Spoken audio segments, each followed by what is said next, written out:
C'è grande attesa ad Agrigento per la partita con la Casertana in programma sabato alle 14:30 allo stadio Esseneto.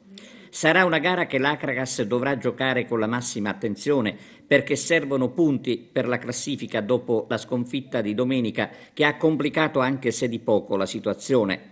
La squalifica di Luca Palmiero e l'assenza anche di Bramati suscita per il mister Raffaele Di Napoli un'apprensione in più, con un centrocampo da inventare. Avevamo parlato di tegola per l'ammonizione di Palmiero, ma si sperava che almeno Bramati potesse giocare sabato. La squadra biancoazzurra è pronta comunque a scendere in campo con la stessa carica che ha saputo dimostrare. L'augurio è anche che a dirigere la gara di sabato sia designato un arbitro all'altezza, anche perché il rigore assegnato la scorsa settimana alla Paganese brucia, visto che è stato assegnato a cuor leggero.